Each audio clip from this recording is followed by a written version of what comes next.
Good morning.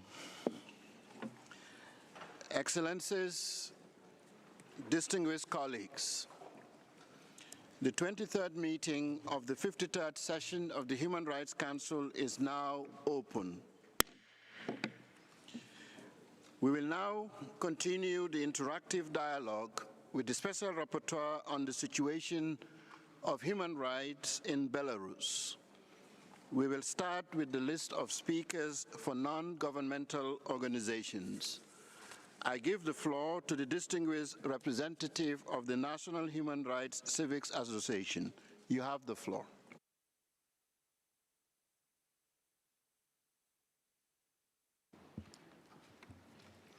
Distinguished Vice President, Excellencies, colleagues, I am here today to be the voice of a Belarusian Human Rights Defenders Coalition.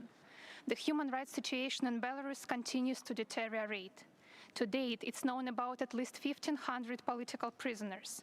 They are held in unbearable conditions, including many prisoners in incommunicado detention, which have nothing to do with basic standards of humane treatment.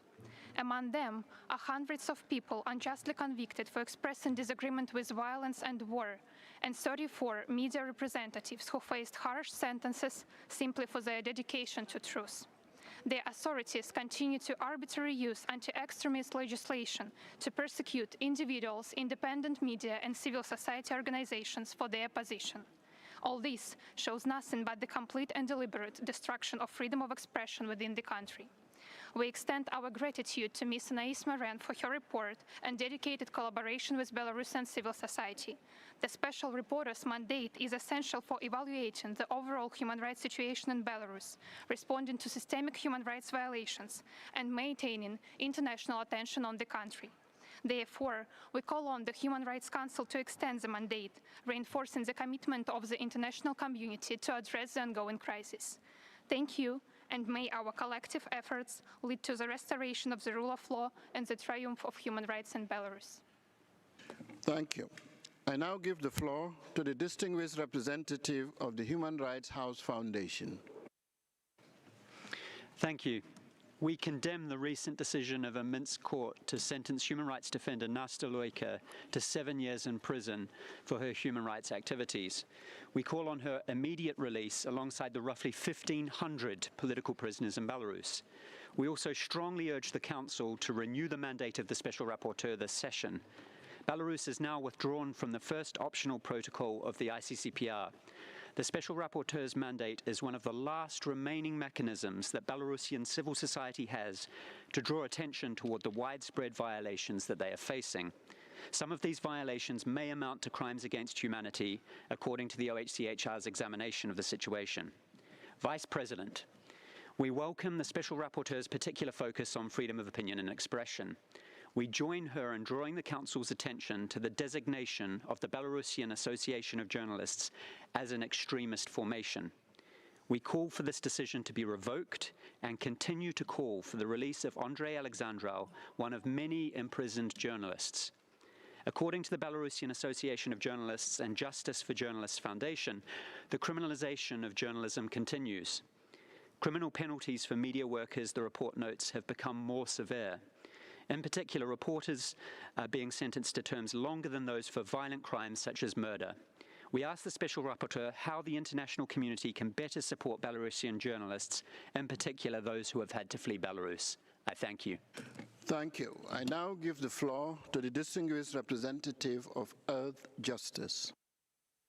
Thank you, Mr. Vice President. Earth Justice thanks the Special Rapporteur for her report. To her sobering list of persecution, we have to add those against environmental human rights defenders, including the dissolution of most of their organizations. The liquidation of the environmental NGO EcoHome has been considered by the Compliance Committee of the Aarhus Convention, to which Belarus was a party, as a persecution silencing a communicant actively engaged in the follow-up of a previous flagrant case of non-compliance, including the failure by Belarus to notify the Lithuanian public of the potential effects of its Ostrovets nuclear plant project about 50 kilometers away from Vilnius. Given the gravity of this retaliation against Belarus members of the public, exercising their rights in conformity with the Convention, the parties to the Aarhus Convention invested time and effort during their 7th meeting to find a solution. Regretfully, Minsk refused a patiently elaborated balanced proposal. Consequently, the 7th meeting of the parties had to suspend Belarus' special rights and privileges under the Convention until it re-established the NGO EcoHome. Instead, Belarus withdrew from the Convention. Mr. Special Rapporteur, can you include the situation of environmental human rights defenders in your next report and assess the negative consequences of this withdrawal, both on the rights of the citizens of Belarus and on the neighboring countries? Thank you. Thank you. I now give the floor to the distinguished representative of International Bar Association, co-sponsored by International Commission of Jurists in a joint statement. The International Bar Association's Human Rights Institute and the International Commission of Jurists deplore the widespread and systematic human rights violations in Belarus, and we condemn the incessant attacks on independent lawyers and the failure to provide for judicial independence and fair trial guarantees. The number of independent lawyers considerably decreased because of prosecution and harassment. Since 2020, more than 100 lawyers have been disbarred, arbitrarily detained, or forced to flee. On 10 April, a renowned lawyer, Alexander Danilovich, was sentenced to 10 years of imprisonment on spurious charges, and on 29 May, the Qualification Commission disbarred lawyers Kozikov, Semyanov, Ulasevich, and Yukasheva in unfair proceedings. This forms part of a larger pattern of retaliation against lawyers for representing political opposition and protesters and speaking out about the rule of law. We are concerned at the incommunicado detention of political prisoners, including Maria Kalesnikava and Viktor Barbarica, who was hospitalized in April. Their whereabouts are unknown, and lawyers are not allowed to meet with them. We condemn the law on citizenship amendments revoking the nationality of citizens abroad convicted by Belarusian courts of participation in an extremist organization or grave harm against the interests of Belarus. We recall that OHCHR found that Belarusian persons were likely responsible for gross human rights violations amounting to crimes under international law, and we urge this Council to renew the mandate of the Special Rapporteur. Thank you. Thank you. I now give the floor to the distinguished representative of Lawyers for Lawyers, co-sponsored by International Bar Association, Lawyers' Rights Watch Canada in a joint statement. Mr. President, we continue to be deeply concerned about the deteriorating human rights situation in Belarus. We deplore the ongoing pattern of arrests and reprisals against lawyers and human rights defenders in Belarus. Persecution of lawyers undermines the people's rights to legal representation to seek remedies for violations. Since the 2020 elections, Belarusian lawyers have been persecuted by means including arbitrary disbarment, arbitrary arrests and detentions, illegitimate prosecutions, or even being listed as terrorists merely for performing their legitimate professional duties. These forms of unlawful intimidation create a chilling effect on other legal professionals, restricting human rights defenders and political opponents' right to access independent, effective legal representation. More than 100 lawyers have been deprived of the right to practice law for politically motivated reasons. More than 300 lawyers ceased their practice of law as a result of changes in legislation on the bar, which established strict state control at all levels, resulting in de facto elimination of the independence of the legal profession in Belarus. We concur with the Special Rapporteur's recommendation that Belarus immediately halt its persecution of lawyers and ensure their protection in accordance with international law and standards, including the basic principles on the role of lawyers, and urge continued monitoring of the situation of the legal profession in Belarus. Thank you. Thank you. I now give the floor to the distinguished representative of International Federation for Human Rights Leagues. Mr. President, FIDASH and Human Rights Center Vesna would like to express their greatest appreciation to the Special Rapporteur for her comprehensive report. She has demonstrated an exceptional commitment to fulfilling her mandate, even in the face of persistently challenging circumstances, including the denial of entry to the country. In the past 3 years, Belarus has witnessed an escalation of repression, with some violations amounting to crimes against humanity. Since 2020, over 40,000 politically motivated arrests have taken place under Lukashenko's authorities. The number of political prisoners currently stands at nearly 1,500, with an additional 900 individuals having completed their prison term and being released, resulting in total more than 2,500 political criminal cases. This atmosphere of impunity is absolute, as evidenced, among others, by the harsh imprisonment of notable human rights defenders, including Nobel Peace Laureate Ales Bialiatski and activist of Vesna Marfa Rabkova. It's of utmost importance of the international community to remain vigilant and support the Special Rapporteur and human rights organizations in their efforts to end the prevailing impunity within the country. We reiterate civil society's call for the urgent creation of an independent investigative mechanism to complete the work of the Special Rapporteur and address the accountability gap for past and ongoing human rights violations in Belarus. I thank you. Thank you. I now give the floor to the distinguished representative of the Human Rights Watch. For her report and for her tireless work to address the human rights situation in Belarus over the past 6 years. We share her assessment that the situation in Belarus has continued to deteriorate over the past year as the ongoing crackdown has only intensified.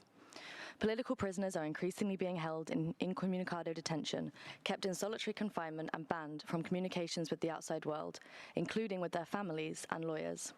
Some of them, including Maria Kaleniskava and Viktor Babarika, are reportedly experiencing serious health problems. This despicable practice is used to punish and assert psychological pressure on political prisoners and their families, and to send a chilling signal to all who advocate on their behalf. In this environment, the mandate of the Special Rapporteur remains critical to ensure these violations are documented and exposed to the international community. Mr. Vice President, like the Special Rapporteur, we share the OHCHR concerns that grave human rights violations committed since 2020 in Belarus may amount to crimes against humanity and require a robust response from the international community. We want to ask the Special Rapporteur what more the international community can do to support and protect victims and survivors of violations of international law and to advance accountability. Thank you. Thank you. I now give the floor to the distinguished representative of Article 19, International Center Against Censorship.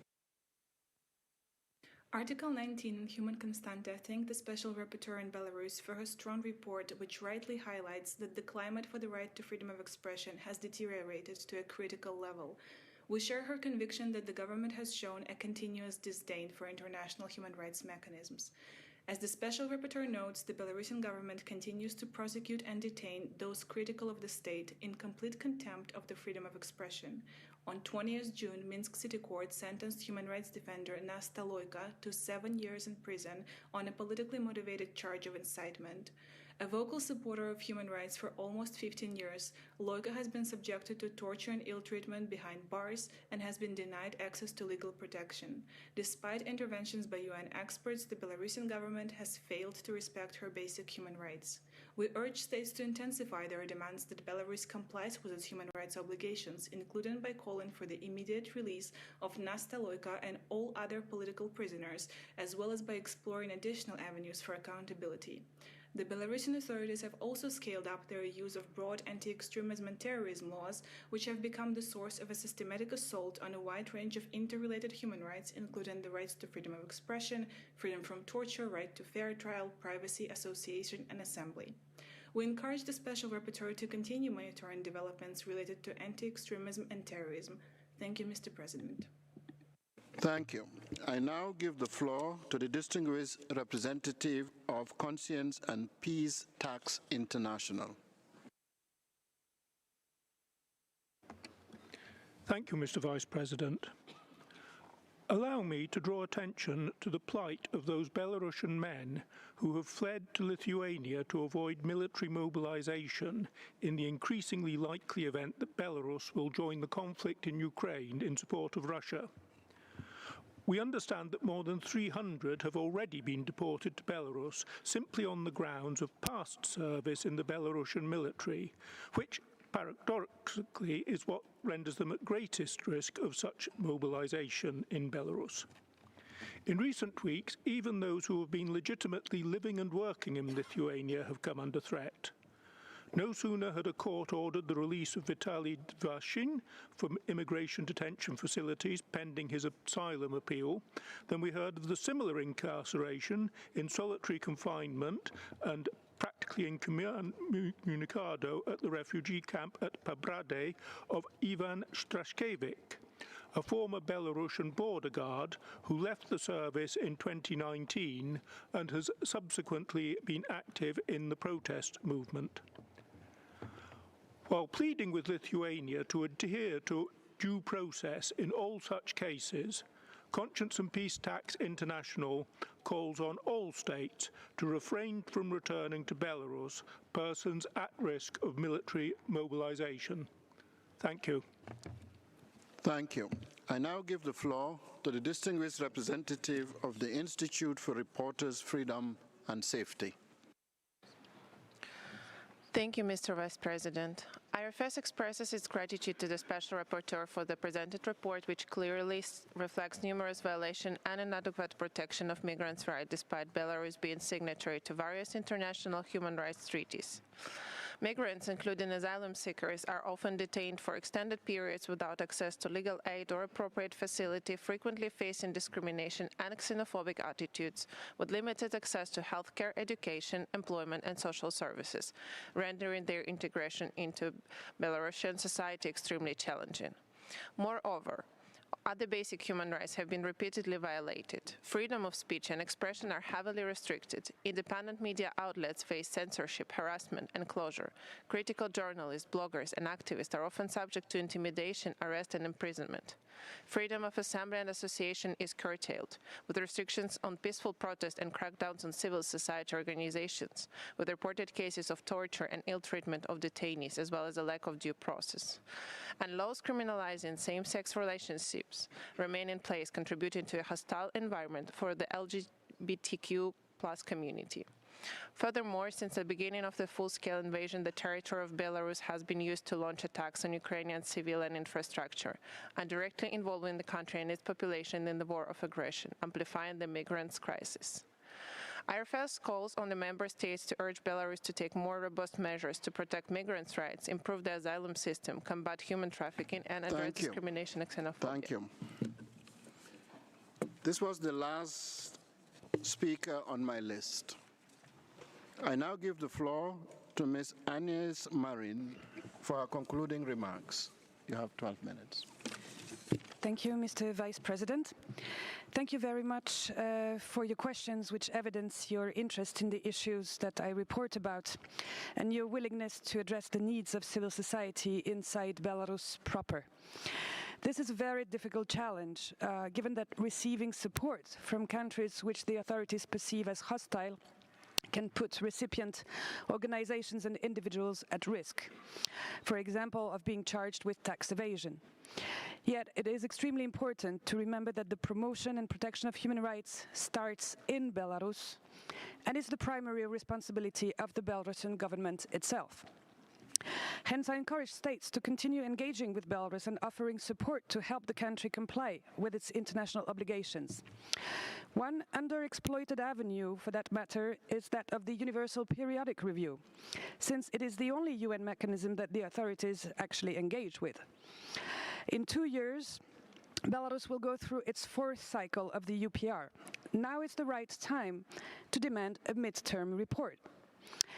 When you look at the matrix of recommendations Belarus received during the 3rd cycle in 2020, you see that the government endorsed several of them. One example, Belarus supported the recommendation received from Georgia to ratify the UN conventions against statelessness, as well as Switzerland's recommendation to, I quote, intensify monitoring of places of detention and ensure impartial and independent investigations into allegations of torture and ill treatment. In your official interactions with Belarus, please remind the authorities to be consistent and deliver at least on what they agreed to. One sign of goodwill, of course, would be for Belarus to ratify the optional protocol to the Convention Against Torture. Second example, in its national report to the UPR, submitted in February 2020, in paragraph 22, Belarus extends a standing invitation to 9 thematic mandate holders. Of course, this is selective, whereas the invitation should extend to my mandate and all thematic mandate holders. Yet this is a good start, and I hope that the government will appreciate the constructiveness of my suggestion to follow up on this endeavor and actually grant my colleagues unhindered access to the country, including to places of detention. Answering the United States question yesterday, at this stage, it is the only opportunity I see to check on the health of some detainees we are so worried about, and for whom the international community demands a proof of life. Talking about thematic mandates, let me thank Slovakia for its very topical question.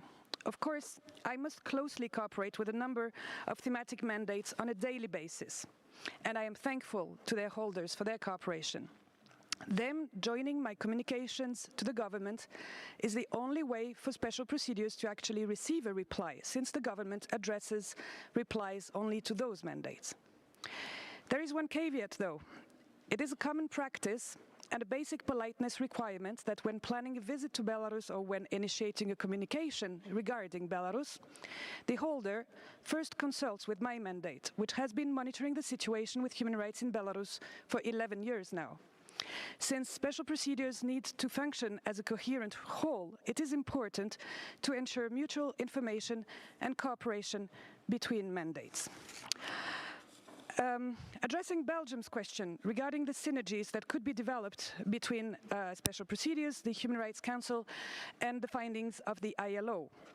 I recall that both the International Labour Organization and the Human Rights Council are intergovernmental bodies with their respective expert mechanisms, special procedures being one created by this council. In the same way as member states strive to foster synergy between New York-based and Geneva-based intergovernmental fora on human rights, the same would make sense across different UN agencies and bodies, and member states could be encouraged to strive for more consistency and synergy in respect of their positions and engagements with such bodies. I would encourage greater pickup by ILO of the rich body of human rights analysis, findings and recommendations stemming from all UN human rights mechanisms. Coming back to the central issue of support to civil society in Belarus, including support to independent media and the academic community. Support for civil society needs to be tailored to the realities on the ground, whether it is in Belarus or abroad. Speaking to representatives of civil society about the specific needs of their communities is a first step. For those in Belarus who are a model of resilience, support requires being creative and looking at all possibilities. In other words, thinking out of the box, as I recommended last year. Supporting independent sociological research is one avenue for actually identifying the needs and expectations of the Belarusian population. Yet again, complying with the principle of do no harm, when supporting people who can actually run these projects on the ground, please make sure that you also provide technical support and advice regarding information and communication safety, including cybersecurity. Although most Belarusians have actually become experts on these issues and systematically use VPN to browse the web, these technologies are fast evolving, and so are the online weapons that censors are using to spy on the people who exchange views on these channels on social networks with no respect whatsoever for the right to privacy. As you know, individuals may face charges of extremism merely for subscribing to certain groups in online social networks or Telegram channels. Organizers and members of groups labeled as extremists face up to 10 years in prison. But Belarusians learned to exploit the limited spaces of liberty that they are left with. Please consult with them. Listen to them and follow their advice. The ones who are in exile can safely share insights with you. Even if they have left Belarus, they are concerned about the fate of their relatives, friends, colleagues, compatriots who remain in the country. They know how to safely talk with them and can convey the messages coming from the field that those who stayed in Belarus cannot freely express. I encourage the international community to find every means for supporting the independent journalists remaining in Belarus, including through moral, technical, and financial support. I remind that when the home of a journalist or blogger is searched or raided, in the context of a criminal investigation, his or her laptop, phone, and those of his or her spouse, parents, or children are systematically seized. If they are returned, it is usually after a 1-year delay. In the meantime, the journalist or blogger is left simply with no communication means and no computer to carry on his vitally important work. Solidarity with victims of violations of the right to freedom of expression and support for media and academic freedoms in Belarus also means providing journalists, bloggers, and researchers with replacement hardware.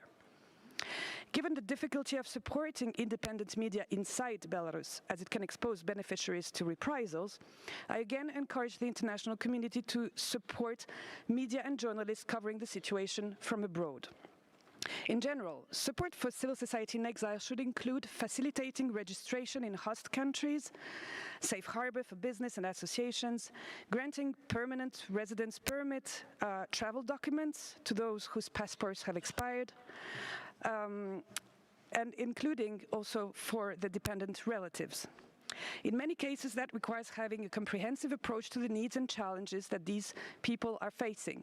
Some neighboring countries are very knowledgeable and solidary. Please learn from their best practices. Finally, regarding the critically important issue of ensuring accountability for human rights violations, and especially for those that could amount to crimes against humanity. Fighting impunity is essential to prevent reoccurrence. For as long as perpetrators of torture are not afraid of being held to account, the risk is high that they will continue perpetrating these crimes and victims will continue to be denied the right to justice and redress. This is a vicious circle that must be broken. Member States can work towards accountability through national proceedings, in line with the applicable principles of extraterritorial and universal jurisdiction. Criminal investigations have already been initiated in certain competent jurisdictions in relation to the human rights violations committed in Belarus since 2020. Prosecutors and judges carrying out this work should have the financial means and human resources to prosecute these crimes. This is one thing your governments can do. Efforts to collect, document, and preserve evidence of the violations must continue, with a view to assisting future accountability processes. That is why it is important to continue supporting the work of the OHCHR examination of Belarus. I recommend that member states coordinate effectively among themselves and with civil society actors engaged in accountability efforts at the national level. This could include information sharing, judicial cooperation, or provision of mutual legal assistance. Some countries already have substantial experience with these types of cases. Dozens of Belarusian lawyers who were compelled to exile have first-hand knowledge and expertise as well. And many of them who do not speak a foreign language are actually striving very hard to survive abroad. Please make sure that their professional skills are put to good use and duly paid for in the framework of these judicial proceedings. In parallel, member states can also explore further targeted measures against alleged perpetrators of grave human rights violations and abuses in accordance with international law. In fact, many of them are already on a visa ban list. This form of sanction seems to be fair, but on the other hand, and paradoxically, unless these people do set a foot on the territory of a foreign country that recognizes universal jurisdiction, there is no chance to actually arrest and interrogate suspected perpetrators. Lastly, let me remind that the prosecutor of the International Criminal Court has already received a communication regarding alleged crimes of deportation committed by Belarus following the contested 2020 election. It was submitted in May 2021 by a consortium of international NGOs pursuant of Article 15.2 of the Rome Statute. Your governments can send so-called state referrals to the office of the ICC prosecutor in support of this initiative and encourage him to actually open an investigation into this crime. whereas he is understandably busy with other issues these days. Receiving state referrals or amicus curiae regarding possible crimes against humanity committed in Belarus could convince him that this is a situation that also requires the court's attention. I apologize if I could not reply to other questions, for example, about the next electoral cycle, which indeed will start very soon. But these are issues I'll definitely focus on in my next report. I thank you very much again. Thank you. This brings us to the end of this interactive dialogue. I wish to thank Ms. Anais Marin for her participation. We will take a short break before commencing with the interactive dialogue on the oral update of the Independent International Fact-Finding Mission on the Islamic Republic of Iran.